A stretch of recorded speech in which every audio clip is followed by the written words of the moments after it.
welcome to our Legislative and Human Resources meeting. It's 8:30 on Tuesday, May 10, and we are going to get started. So if everyone wants to grab their seat, and we will get the show on the road. Our first item on the agenda is public comment. Is there anyone from the public who would like to comment? Anyone? All right, seeing none. Our next item is approval of minutes. Could I get a motion to approve the minutes? So moved. Moved by Commissioner Kallman, support? Support. Support by Commissioner Burrell. All those in favor, please say aye, or time out. Any questions, comments, or thoughts on these? None? Okay, all those in favor, please say aye. Aye. All those opposed, same sign. Motion passes. Next item comes from Becky Beckler. She is our lobbyist in Lansing, and she has a legislative update for us. Well, good morning. It's nice to be with you this morning and provide what I hope to be as a brief legislative update. At this point in the legislative process, we are about halfway through the budget process. So all of the time and the attention, or most of the time and the attention in the legislature, is focused on the budget. Last week, the House and the Senate sent their individual recommendations for each department to the other chamber, setting the stage for all of those budgets to go to conference committee. What we're waiting for now is on May 20th, the state will have a revenue estimating conference. Each year, the state has two revenue estimating conferences, one for January that sets the fiscal oversight for the governor's budget, and then this one on May 20th will update those forecasts so they can complete the budget and get that going. So we're waiting on that. Word is that we could see another additional, anywhere from $400 to $800 million in additional revenue for spending, so that's good news that that could be out there. But we'll know more definitive on May 20th. There are several items that Kent County is watching specifically with regard to some of our priorities. At first, let me set the template. With the fact that the House and the Senate have passed their priorities, there's also some differences of agreement on how they're going about this process that I wanted to share with you that will need to be worked out as they go forward. When the Senate passed their budget, they really did not give the subcommittees a lot of leeway or a lot of extra dollars with which to spend. So they are really a flat budget coming from the Senate. You didn't see a lot of extra spending. In the House, Representative Elbert took a different approach and did give some of the larger subcommittees, transportation, Health and Human Services, extra dollars. Some of that was federal dollars, which to use, and puts in as some of their priorities. So you're going to see a little bit more activity from the House budgets than you will the Senate. The Senate wants to hold their priorities close to the vest, and the House is a little bit more willing to share where the direction they want to go. Also, when they passed their budgets, the Senate kept $2 billion for conversations for tax cuts. They kept that back, and in the House, they kept $1 billion for tax cuts. If you recall, in the governor's recommendation, if fully implemented, the governor had recommended about $800 million in tax credits. So there will be a conversation of tax credits, tax cuts in the coming days and weeks, but I just wanted to outline there seems to be a difference of opinion, which is par for the course, but as we go forward. As we look to the specific budgets, of course, the priority is revenue sharing in the general government budget. The governor had proposed a 5% increase as well as a one-time 5% bump for counties. In the Senate, Senator Roger Victory did concur with the governor, so that 5% is included. However, in the House, Representative Van Workum only put a 1% increase as well as a 1% bump. So we still have some work to do there as well. In the House Labor and Economic Opportunity budget, they did include $30 million for the Community Amphitheater Grant, and that would be for the Grand Rapids Amphitheater. So we are at least in one chamber for conversation. In the Health and Human Services budget, Representative Whiteford, as I indicated, had a little bit more leeway in which to work. We were working with her on our crisis stabilization unit, and she was able to dedicate $3 million towards the Kent County Crisis Stabilization Unit. I believe that's a good start. It's not where we want to end. Total, she did include $30 million for various crisis stabilization units across the state. She also recommended $50 million to Pine Rest, $45 million to Detroit Wayne Integrated Health Network, and $5 million for Northern Michigan Psychiatric Inpatient Facility. Representative Whiteford is very focused on behavioral and mental health and making sure that we have access to care throughout the state of Michigan. So she wanted to be geographically sensitive on where she put those dollars.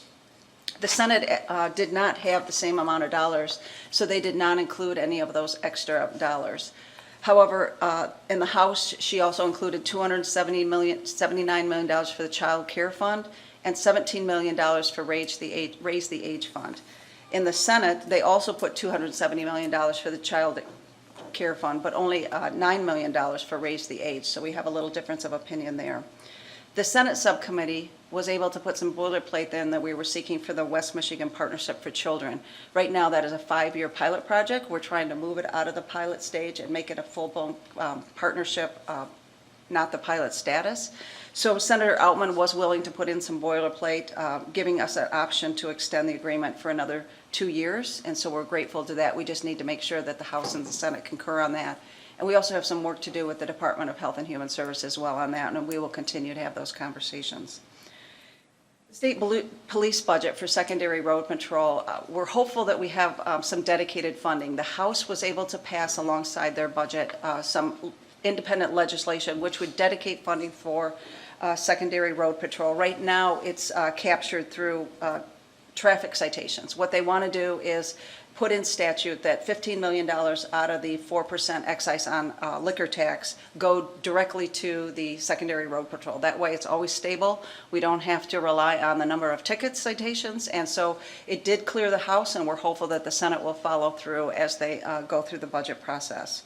The House also put a number of provisions in, $10 million for reimbursement for local law enforcement officers for leave time due to COVID, $10 million for retention bonuses, up to $5,000 for public safety officers, first responders, local correction officers, public safety telecommunicator taters, and juvenile detention officers.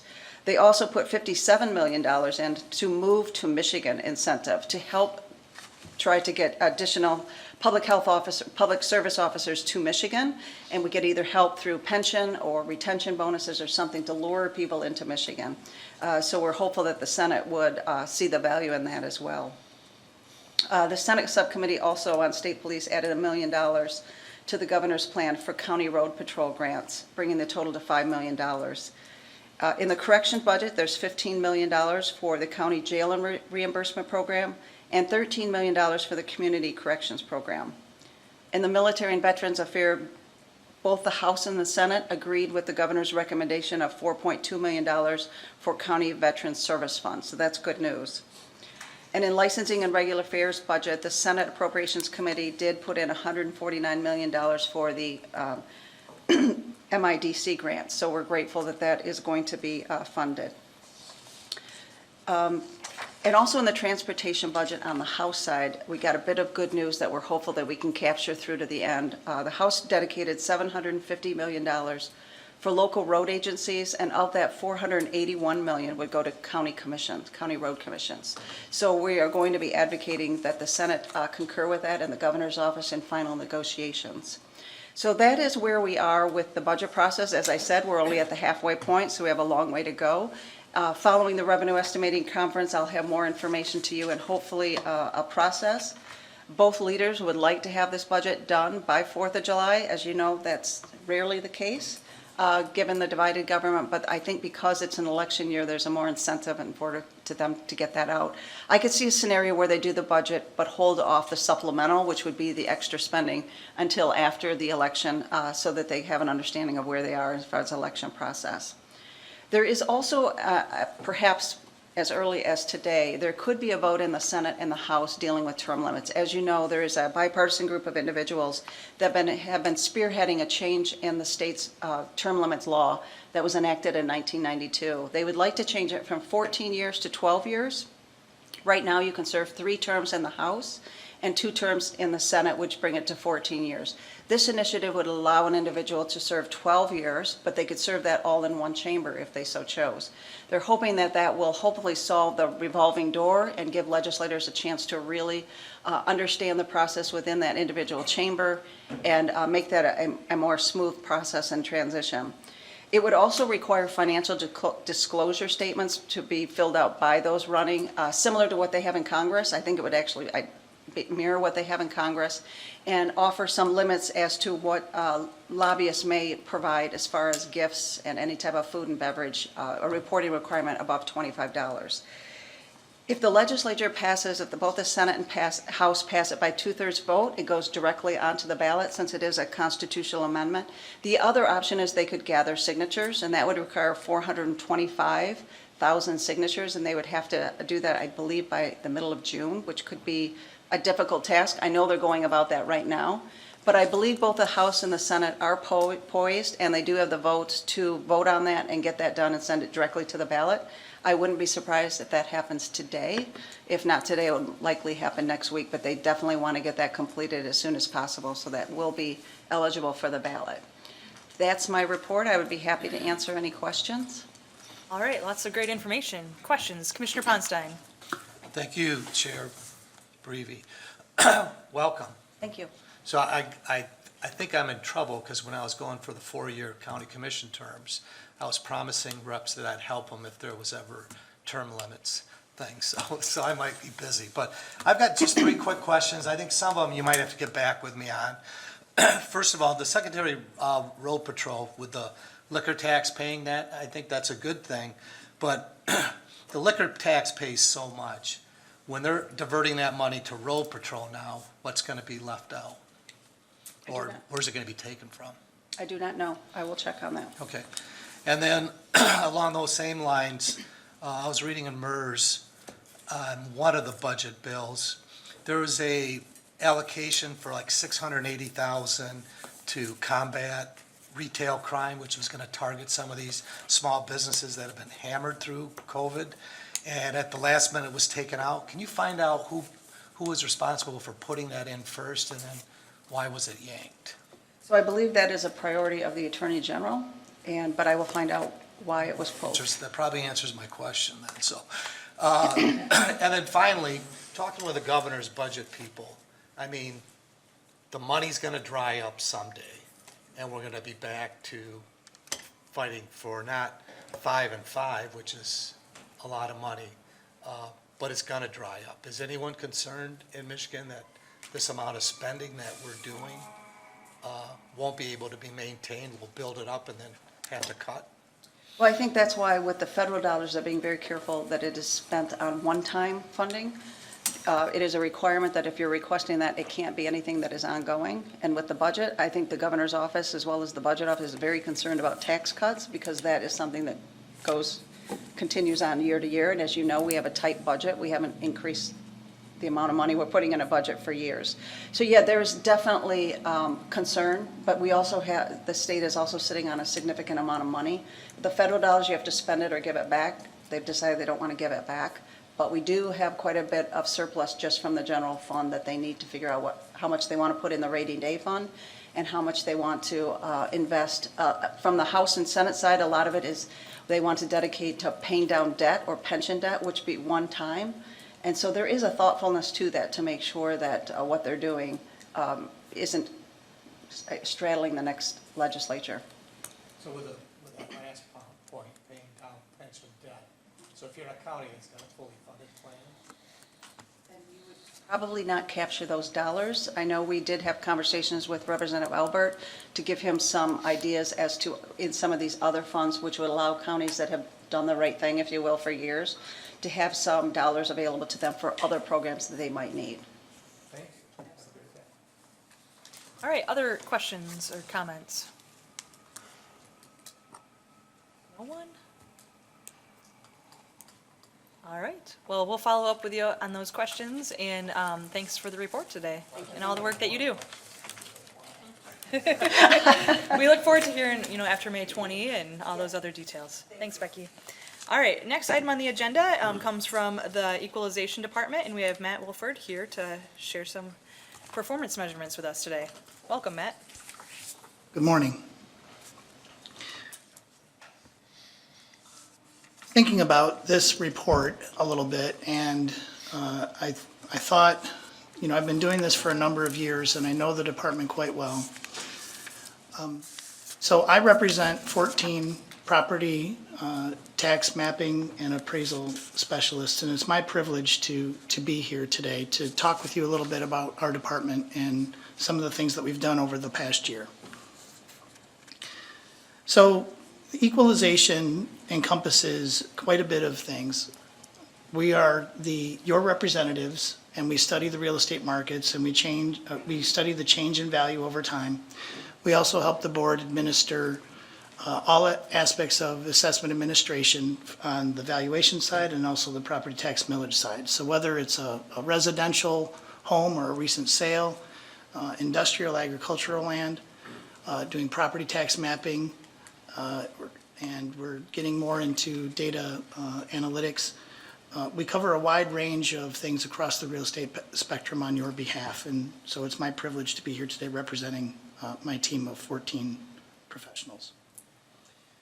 What I'm going to do is I'm going to just talk briefly about how our objectives align with the current board priorities, talk a little bit about our strategic goals, look at some of our key performance metrics in graphical format, talk a little bit about our significant accomplishments over the past year, highlight a few of our key collaborations, and then give you a look ahead about where the department is going into the future.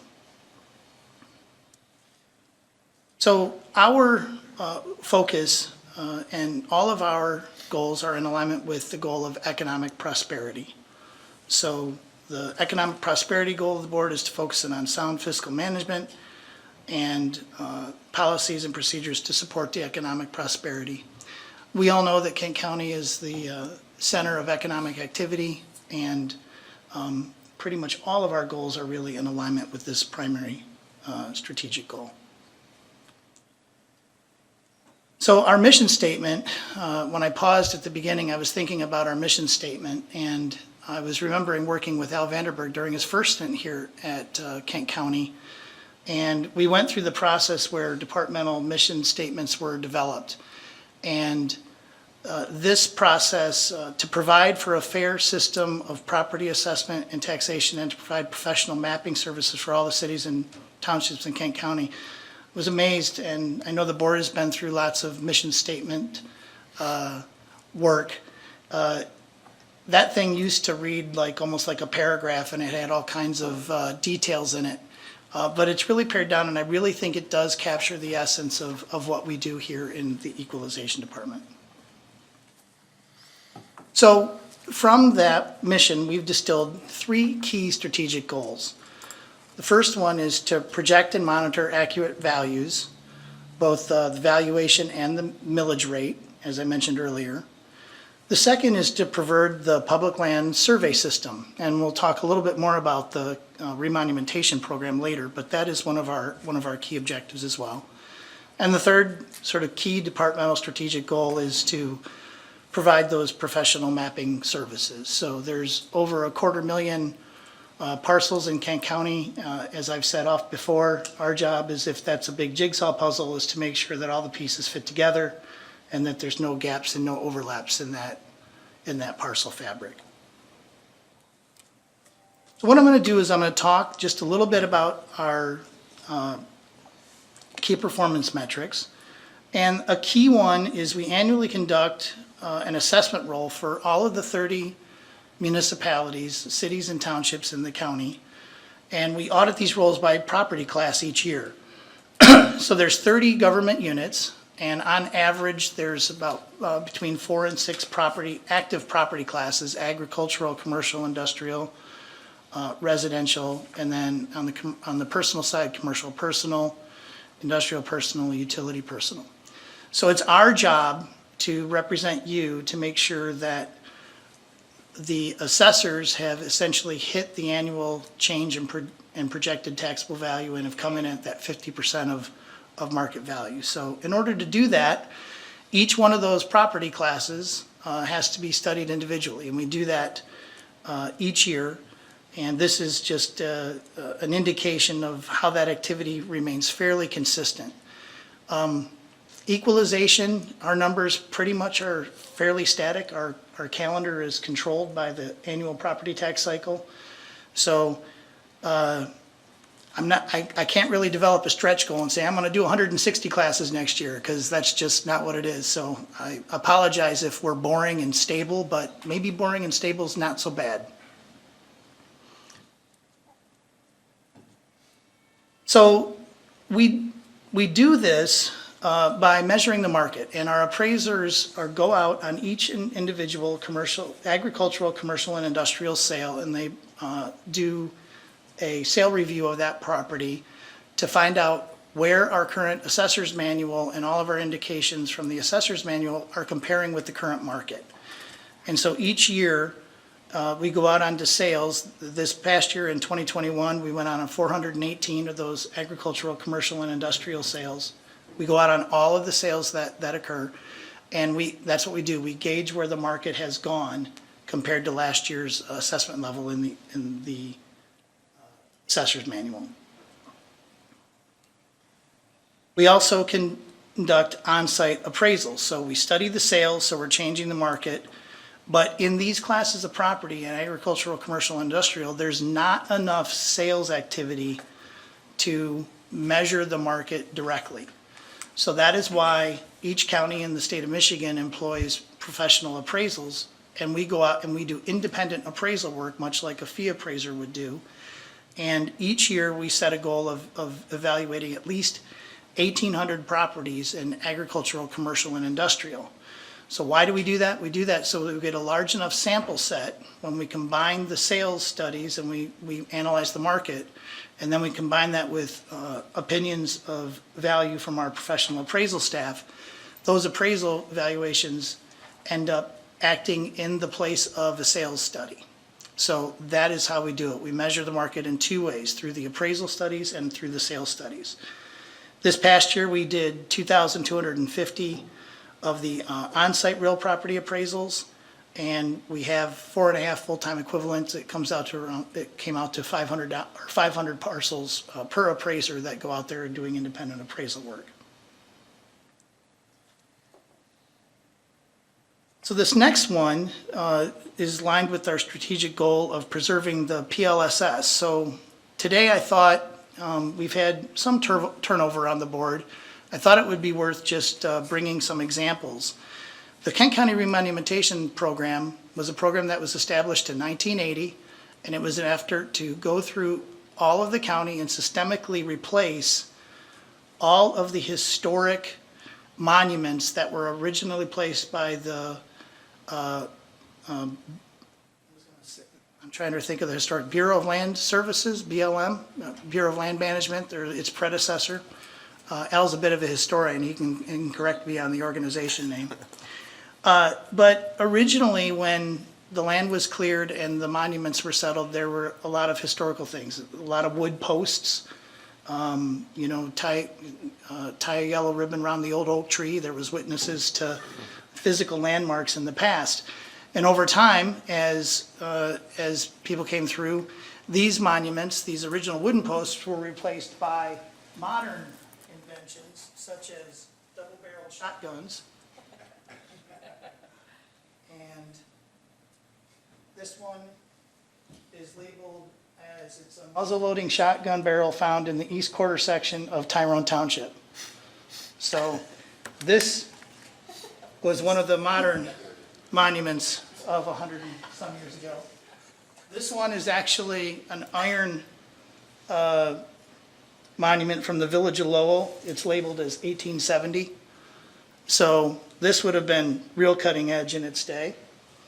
But all of these now have been replaced, and if you can see here, sorry guys, they're in front of the podium. This here is a 4-foot Harrison monument, and the Harrison monuments have what we have been putting in the ground for the last 30, 40 years through the Kent County Remonumentation Program. I did give Chair Breevy a monument cap, and just kind of can pass that down and just get an idea of this is what physically is going on. So we completed our program. Again, this was actually during Al's last stint here, we completed. So that means we have over 4,000 monuments in the ground here in Kent County. You're never more than a half mile away from a Kent County official government monument, and that includes centers of sections. And so why is this important? My predecessor in property description and acting was Harv Hubers, and he had a famous saying that said, good fences make good neighbors. I don't think it's his, but he quoted it often in the peer group meetings. And he also talked about that one of the ways that neighbors made peace with each other was they would quote unquote bury the hatchet. And I learned that burying the hatchet and burying the shotgun, enter shotgun barrel, were ways that neighbors solved territorial disputes. And so there's a lot of history to that program. I think it's a program that Kent County should be very proud of. We are now in the maintenance phase of that program, meaning since we have those 4,000 monuments in the ground, we are now not contributing any money from the Kent County General Fund, but we participate in the state remonumentation program, which is 100% grant funded from the state of Michigan. So we simply build our work plan around what the annual grant allocation is. And we're doing around 150 monuments a year, mostly by repairing monuments where there's been road construction or there's some planned development that we get ahead of. So a little bit of a history lesson there on the remonumentation program. It's a cool program that I think we can all be proud of.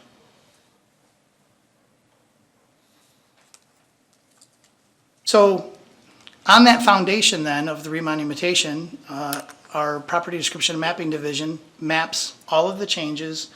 To use the puzzle motif, we create new puzzle pieces and we take the old puzzle pieces out. And so all the new plats, subdivisions, meets and bound changes. Last year, after several years of decline, we saw a bump in the number of divisions that went up. 6,236 was the number of total mapping changes that we did last year. And over the years, using technology, we've just gotten more and more efficient. So we do all of our splits within 30 days of arrival in the office so that we can get those back to the assessors and the taxpayers. So we also provide professional deed certification and analysis for sales. I mentioned we do appraisals in the commercial and industrial and agricultural. We don't do appraisals in the residential, and that's because we have a process where we analyze all of the transactions that come through the Register of Deeds office. Last year, there was over 31,000 property transfers in Kent County. So with the residential market being the vast majority of those sales, we have no problem directly statistically measuring the relationship between sales prices and assessed values from the previous year. So that deed analysis is key to us accurately capturing the changes in residential values from year to year. So some of our accomplishments this year, we continued to roll out and have, I'm very proud to say, our mobility solution through Pivot Point has worked out exceptionally well. We're not completely paperless yet, but we are very close to being completely paperless, where each of our appraisers is equipped with an iPad Pro, and all of the work going back and forth in the field is being used in that mobility solution. So we're really proud of that. We actually presented, Phil Wall, one of our deputy directors, and I presented at a national conference on that mobility solution that was really well received.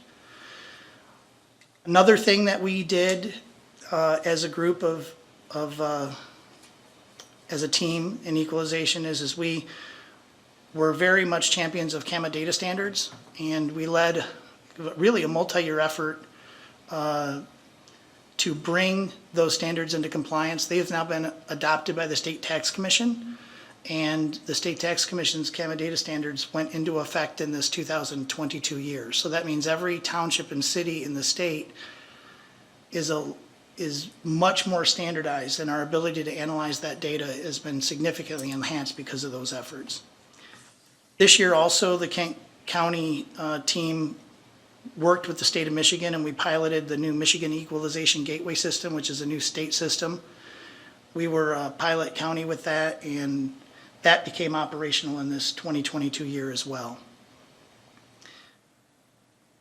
We also do a lot of market research collaboration with our local partners in the cities and townships. Each year, we subscribe to market research firms, and we conduct our own market research, and we share that, and we publish reports for the locals so that when they receive Michigan Tax Tribunal appeals, that they have timely information in the commercial and industrial classes in particular. And so we're proud of that collaboration that we do each day. We're also working with system workflow improvements. Equalization really is in partnership with the County Treasurer's Office and the Register of Deeds Office. I like to refer to us as the Land Records Departments. And we have built interfaces between the Register of Deeds system with our CAMA system. And with the arrival of Pete McGregor and in partnership with Lisa, I think we're going to be entering into a lot of new and interesting dialogues to look at our departments as a systemic whole. And I think there's opportunities for us, so we're really looking forward to that as well. Assessing reform, we worked with the Administrator's Office and the board named Lori Spencer, who is the Equalization Director in Leelanau County. She's a long-term experienced person. She acts as our designated assessor, so we worked through that process. And I do not anticipate that any units in Kent County will need the designated assessor. It is nice to have someone who is independent and highly qualified to be in partnership with the county on that item. We also are continuing our agreement with Allegan County, where our equalization management team also works through an intergovernmental agreement to manage the Allegan County Equalization Department. That partnership continues to go really well. It has allowed us to provide opportunities for growth in our leadership team, succession planning. It's also allowed us to really serve both counties and achieve some synergy, so we're proud of that collaboration as well. I was honored, actually, and had the opportunity to be recognized by my peers for some of the work that we did with CAMA data standards and also what our team does, and I was fortunate to be selected as Director of the Year in the state of Michigan for 2021. And so my staff made me include that as an accomplishment. I'd like to highlight just a few of our key collaborations.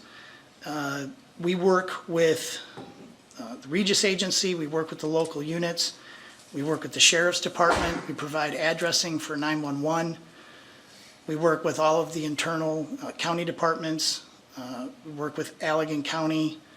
So we're involved in lots of different things, and we're really proud to have the opportunity to work with a lot of really good partners in the community and here internally at the county.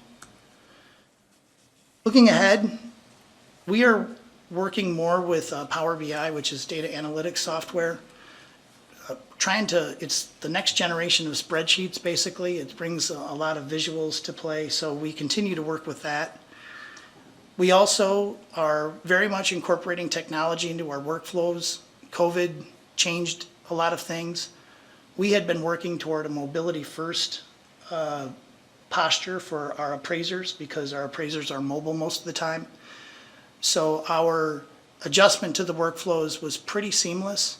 For us as a department, we were able to be pretty flexible in terms of where we work because the county made significant investments in the technology, which really enables us to work seamlessly from most places. So we made pretty good adjustments on the fly with COVID, and we're, like a lot of other departments, we're looking forward to moving forward with what that looks like going forward, both from a space needs perspective and a workflow management perspective. We work with our local assessing units, and we're looking forward to fully collaborating with through Office 365 to create a more shared workspace with the locals in the coming year. And as I mentioned before, we're looking forward to doing some land records business process reviews with the 3 county departments. In 2023, we plan to do our next oblique aerial flight. Every 5 years, or every 3 years actually, we do an oblique aerial photography, and that works out really well as a key component of our infrastructure here. We also will continue to work with Matt Grosser and the Emergency Services Division to look at innovative ways to do more with damage assessment.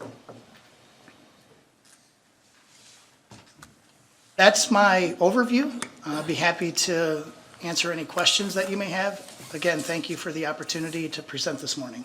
Thanks so much, Matt. I think Al has a couple things that he wants to add, and then we'll go Matt with opened the questions. door, so I have to say, because this is a less understood function of county government, I thought I'd say the why and the when for equalization coming around. So equalization was included in the 1963 Constitution, which was our state's fourth.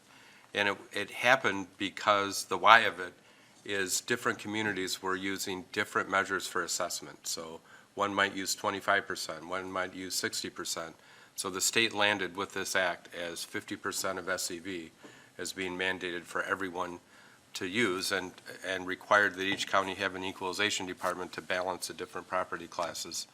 I'll also say that one of the pictures on the back wall, so the fourth one from the left, is Vern Ehlers, who is the county board chair here, who went on to go to the state senate, and while there, he had the Survey and Remonumentation Act passed in 1990, which required all county corners throughout the state to be remonumented by a certain date in 2020-something, and also mandated that the state paid for it, which they backed down on shortly thereafter, which is why only Oakland, Kent, and Ottawa have completed this process. So, Thanks for the factual information, Al. I appreciate it. Any questions or comments? Commissioner Ponstein. Thank you, Chair Breivy. Matt, thanks for being here. Every time you come in, I'm just reminded of what a great staff we have, top to bottom, and you're one of the examples of that. So I've just got a couple questions that I want to make some comments too. So you had mentioned at the end about I'm assuming Abram still does the aerial maps where we fly the county? So we work with two. We get top-down orthos, and we do that through the MySail program at the state. I'm not sure what the vendor is, but then the oblique photography we get done through Eagle View, otherwise formerly known as Pictometry. And so there's really two different flights. So when we go through the expense to fly it, and I can go on my computer and see what Google Maps have, what does the future look like of that? I mean, is there other things we can rely on that are just or more accurate? So it really comes down to the stability, the quality of the imagery, and the ability to do more with that imagery. So from we control the resolution, we control where that goes. So that has been one of the most interesting things in the changes of technology is you can see a lot. You got Street View on Google Maps, you've got a lot of things that you can do. There will always be a need for authoritative data source. And so the imagery, the quality of the imagery, the ability to measure and derive additional information products out of that will always keep us in that aspect. Okay, then my next question, and I ask this, I think, every time. So under Prop A, we had the cap on assessments, and then we have the catch-up. And you've always said that, it works out, but it's really not something substantial. And in this market that we're in now, not only when a house has sold, that it's got to be caught up, these houses are selling for 40, 50% above what they were appraised. I mean, what does it look like for dollars coming in through that catch-up, and how do you balance that, that's probably not the real value of the house, but someone was willing to pay for it?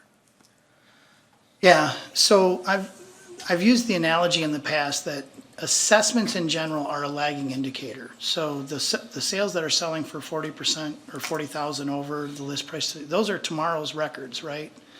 So those changes in those sales to assessment ratios will ultimately come through and they will be measured. But because the last sale in our two-year sales study was of March 31 of 2021. So, and that's designed to be construed in favor of the taxpayer. So the idea is that in rapidly rising markets, you're not capturing everything. So there's several aspects to your question. Number one is the rise in values, which is substantial. And we will measure that in next year when I'm presenting the equalization report. The the assessed values will indicate all of the sales that have occurred through March of 2022. But then what we've done really successfully here in Michigan is we've created a combination of property tax limitations that, from an individual property taxpayer standpoint, act to constrain the growth of their individual tax bill. But when you add them all together, those same dynamics of robust growth that we all celebrate here are creating an imbalance in the way that the financing works. So as property values grow and the limitations of Proposal A limit the growth in taxable value, any change between the rise in the market value and the CPI is going to act as a constraint, but that growth is also now is measured on the Headley Amendment. So the values go up, the millage rates come down, and individual properties can't exceed inflation or 5%, whichever is less. So there's a lot of layers to what you're saying, but basically, what we always say is equalization. We follow the market, we don't predict it. So I can assure you that next year when we're here, we will measure how many of those $40,000 increments over the sale price have had that impact. So in this year, we went up 9% in state equalized value. We went up just over 7% in taxable value. And so those dynamics are just always present. So I hope I answered your question there. Yep, you did a good overview. So in the end, I just want to pile on the remonumentation program. I'd worked 18 years for Tom Chuttleborough, who sat on that committee, and I think which made Ottawa and Kent so unique is that in the surveying business, everyone treasured those notes of their surveys as property that they spent money on, and they're not just going to freely give it away, which led to a lot of dual section corners that had to be rectified. In Kent County, Williams and Works opened their books up to anyone. And if you go back to the original records, and Tom used to collect all those things. He had shotguns and plow points and everything that marked these. It's one big history lesson because the notes of the original surveyors gave a view of what Michigan looked like. And I think Ottawa County was mentioned. I don't know why anyone would ever want to live here. It's just a swamp, and now it's become one of the hottest places to move to. So it is a history lesson. And I think another lesson that maybe some of these folks should do, which I had the privilege of doing about 100 of them, is that maybe we go on a tour and we see how these things are planted in the ground, and everyone can get a shovel and a pick and help out. I just ask that the ground is a nice rocky clay soil, and but it is. I mean, that program was successful, not only because of Harv Huber and your staff, but the surveyors bought into it, and they took a lot of pride, of getting all those witness corners in too. So just hats off to your staff and the whole surveying community in Kent County and even surrounding communities. So thank you. All right, Commissioner Burrow. Thank you, Chair Breedy. Matt, just a couple things. Obviously, Access Kent, BSNA's made my job a lot easier over the years. I think I can remember the old days going into the municipalities, looking at assessing cards and spending time and money going to these different municipalities. So with Access Kent, obviously, I go on there, got a great aerial on there, okay parcel description. I think Ottawa County has it. Okay. Yeah, it's okay. It's okay. And here's why I say that. I believe in Ottawa County, it's linked to BSNA. And it's obviously the BSNA is just far more detailed for appraisers, in most cases, we can go to that municipality or township. I think some are still charging a little fee. But I'm wondering about the ability to have those two linked to our website, where when they're looking on their parcel, they can also look at the BSNA report. Is that potential? I know there's some monies that get paid to BSNA, or what's the process with that? And maybe it's not 100% your department. So it's a great question. Actually, I've got a pretty long history on that. So we actually do have a way for you to get there.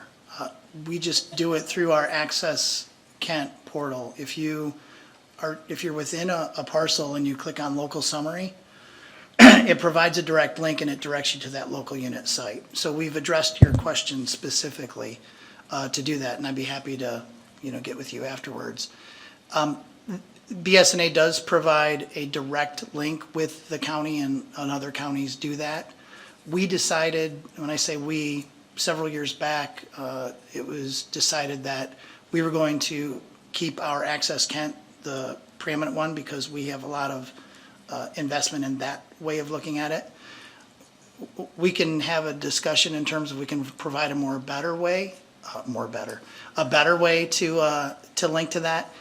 Right now, we're pretty happy with it because we don't pay BSNA any money at the county level. However, we provide a direct link to the locals. So we think that we've kind of got the best of both worlds right now until such time that we make a more extensive change to the Access Kent interface. I think we've got a pretty good link there, and I'd be happy to speak with you about it in more detail afterwards. Do we know how many of our municipalities still charge a fee? I'm assuming it's more of the townships. I don't think the cities do, but do we know that number? I don't know it offhand, but I can get that for you. Okay, all right. Again, I'm almost sure Ottawa County is almost directly linked to that and must be paying a BSNA fee. But again, I was just curious. Also, the aerial photos, again, Yeah. I do love those. Makes everybody's job a little easier. But when folks think their neighbors are turning them in on certain projects they do around their home and additions, I have heard and seen that the local assessors can look at a piece of property very easily. Oh, somebody built a pole barn there. Somebody built a little porch on the back. So when you understand when you have a inspector knocking on your door asking you to pull a permit for something that you did without a permit, a lot of times it's from these aerial photos that are taken every so often. So it's neat technology that Big Brother is watching. So it is kind of neat though. But again, appreciate your report, and again, the services definitely make it easier for the community and the taxpayer, and again, for my job as well, so, thank you. All right, thank you. Commissioner LeGrand. Thank you, Chair. I have two questions. One is, I'm stunned by the figure that one assessor can get through 500 assessments in a year. How does that work, that you can do so many? That's my first question. And my second one is about the Michigan Equalization Gateway. You said that was a pilot program, and I'm wondering if you could just speak a little bit more about that. Is that some new thing that, that will be changing how we do things in the future? To your first question, so each one of our appraisers, it averages out to 500 per appraiser. When we are doing our appraisal work, keeping in mind, we have information on a lot of these properties already. Each time a sale occurs, our appraisers go out, do an individual inspection, they go through, they talk with, they verify the nature of the sale with the buyer and sellers, they try to figure out exactly what was the market transaction there. They update the records, and then they create a new sketch. Many of our sketches may have been a property we already have, so there's an economy of time for them. I personally think we can do a little bit more, so I'm gonna disagree with you on that. But there's this quality and quality balance, and we feel that we have found a pretty good one. Many of those also may be vacant land, so there's really not a lot of measuring that you need to do with that, so we have to study a mix of properties. Essentially, though, it's because we have a lot of that information already in our possession. Thanks. And then the MEG, that gateway. Yeah, so the Michigan Equalization Gateway is a large-scale system that the state of Michigan designed so that they could be a repository for all of the information coming in from the 83 counties. And it's not directly related to the system that most of the state works in every day, but it takes a lot of the basic information and it streamlines the reporting process for the state. I don't believe it's going to affect counties at an operational level. I think it's really more of a reporting and data warehouse for the state. Thank you. All right, any other questions for Matt? Seeing none, thank you so much for your presentation today, and I always appreciate hearing the departments working together, so working with the treasurer's office and the clerk's office. That's great stuff, so thanks, we look forward to your next report. Thank you. All right, so our next item comes from Fiscal Services. It's the request to add one full-time fleet equipment specialist to fleet services. Action requested, recommend to the Board of Commissioners to add one full-time equivalent, FTE, fleet equipment specialist position to fleet services.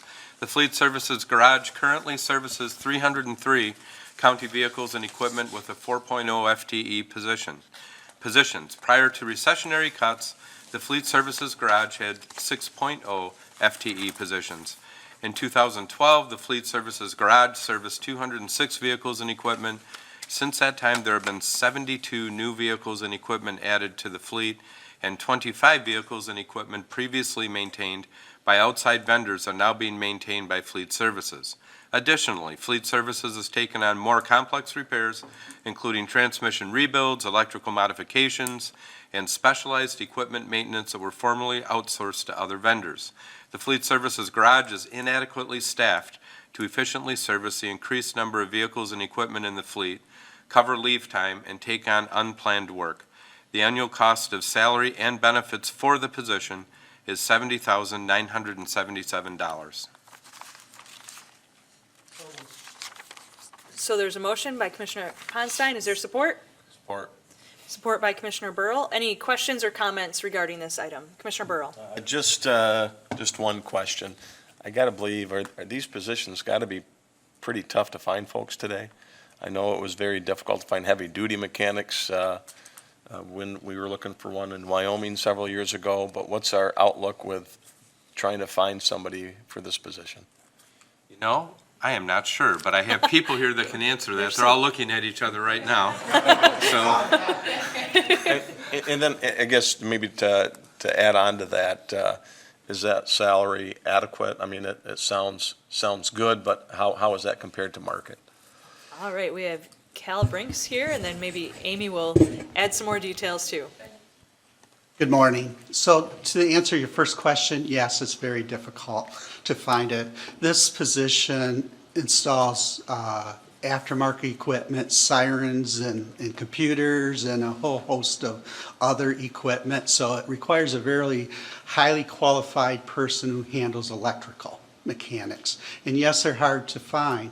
With that, we did do a review with HR about 9 months ago, and compared to others, we hopefully can find a position, but yes, it will be difficult to find and fill this position. Thank you. All right, Commissioner LeGrand. How many of these vehicles are cars versus trucks or heavier types of equipment?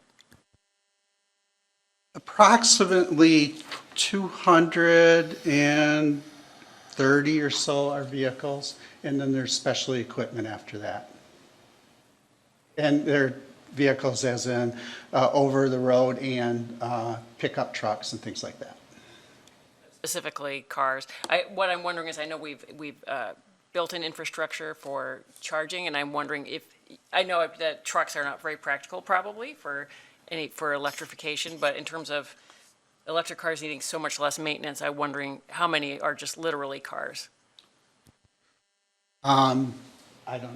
We could get the number for you, but it's a little over 200 are cars. But then we have pickup trucks and things like that in addition, and then very specialized equipment. Commissioner Ponstein. Chair Brevi. Cal, thanks for being here today. So along with Commissioner LeGrand's comments, so the move to electric vehicles is coming slowly.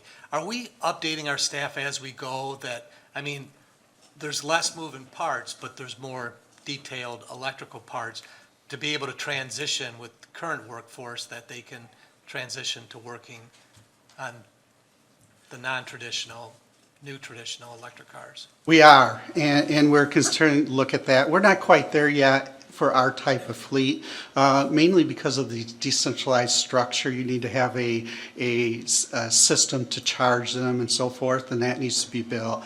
And also the type of use that our vehicles do. We do look at purchasing an electric car. We are just not there yet, and our infrastructure for our type of vehicles isn't there yet. We're continuing to monitoring it very closely. Any other questions? Commissioner McLeod? Thanks, Chair Brady. Just a quick question. So I wanted to follow back up on a question that was about the salary. So you said that that you did a review with HR 6 to 9 months ago, and we know that the market has changed quite significantly for salary since then. Is this, so I still have a question, I guess, about is this salary going to yield results for this very specialized position? Because I feel like things have really changed in that time period in terms of, you know, how we can secure someone with this skill set, and will it compress other people that are in the current roles now? And if so, how would you address that? Because I mean, salary compression is real in terms of the people that have been doing this work. That's a great question. Wages overall are going up higher than they have ever in my professional career anyway. So we are not only looking at what the appropriate wage should be for this position, but most of our represented positions right now, we've hired a vendor and they're conducting a larger scale study so we can make sure that we keep up, and also that we're mindful of compression, not only within unionized positions, but also between those positions and the supervisors who are not represented. Thank you. And just one follow-up question. So I just want to be clear, though, that there has been an evaluation done since the one that the person that was just up there, I'm sorry, I don't remember his name. So that has been reviewed since 9 months ago. The last time that we did an evaluation for this position was 9 months ago, so yeah. Okay, thank you. Amy, maybe you can answer this question. What sort of certification or training does this particular position need? That is a great question for Eric or Cal.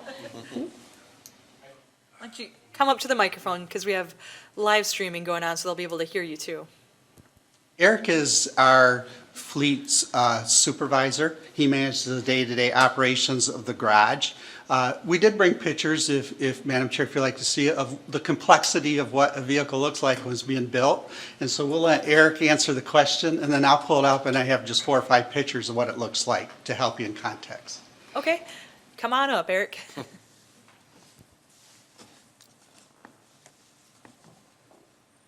I'll run through them very quickly. So when a vehicle comes in, it's pulled in the garage, it's torn apart. It looks like a tornado hit the vehicle. There's not much left inside it when Eric goes to work on it. Here's examples of equipment that he's putting into the vehicle. And you can see there's a tremendous amount of electrical wiring that goes. You have to have a skill set of wiring. And this is the wiring of a vehicle, actual pictures of it.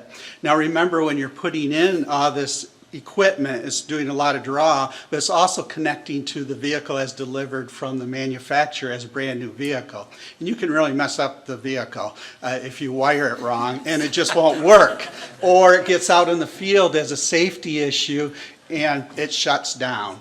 And so the person who is doing this work is putting that type of electrical information, and they're crawling around in the vehicle. And so here's examples of an install when he's doing it. Now Eric can answer what he's looking for when he's looking for this skill set. Good morning. So typically, when we use, or when we have used outside vendors for this type of work, they tend to use people that do home theater installs, car radio installs, things like that. What we've seen the most success with is actually taking somebody who has a vehicle background and having them do this. That person is able to properly integrate the aftermarket equipment with the vehicle's existing equipment. So as far as a skill set, then I would say we're looking for someone who's worked on cars, not necessarily on home stereo stuff. So. All right. Any special certifications that they need to have for this? Like mechanic certification or anything like that? I've not looked at the Okay. position in 9 months, so I don't know what is on there as a requirement. They do have what's called a EVT, Emergency Vehicle Technician certifications. That's something that would be a definite plus to see on an application. Okay, thank you. Any other questions regarding this item? All right, seeing none, we have the motion before us, and for all those in favor, please say aye.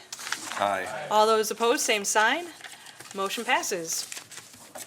Next item on the agenda is from the Sheriff's Office, and this was something that I had received a lot of questions and comments about. So, I would like to ask for a motion to table. Thank you, Chair Brevi. I move to table agenda item number 6. Okay, so who's supported that?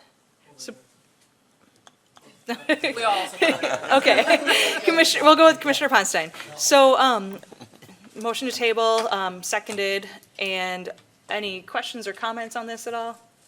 Commissioner Ponstein. So I just want to thank you, Chair Brevi and Al, for tabling it and scheduling a workshop. I know I talked with Commissioner Hennessy at length, and, some of her concerns are very valid.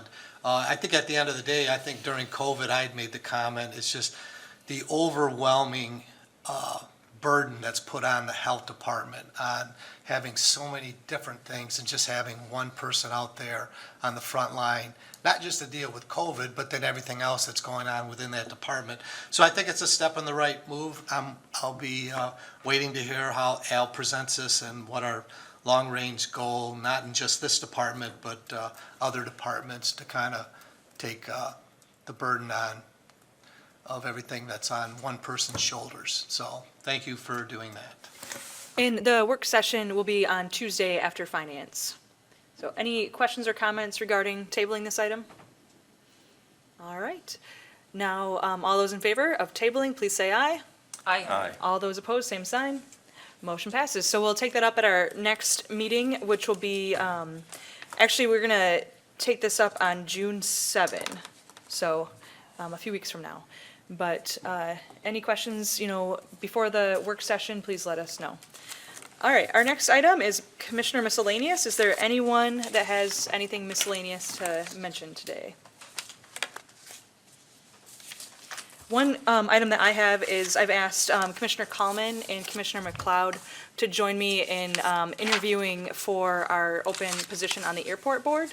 So we're hoping to fill that relatively soon. We've gotten, 6 applicants, so we'll take a look at those and see who we would recommend.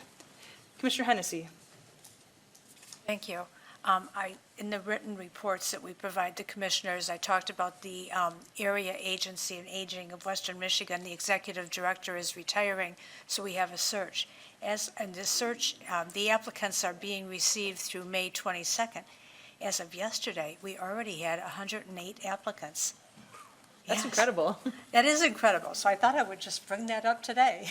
I think that speaks to the, how, highly regarded that agency is as well, people that want to, participate in it. Interesting that you mentioned that, because it was started under, Congressional Act in 1974, and the current director is only the 3rd director at Oh. that agency. I mean, not a very good place to work. You have 3 directors over that many years, but it's a highly desirable position as far as I'm concerned. So it has a good agency. Thank you. I'm really encouraged by this. Any other miscellaneous items? Seeing none, we are adjourned, and our next meeting date will be on May 24 at 8:30 a.m. We'll see you then.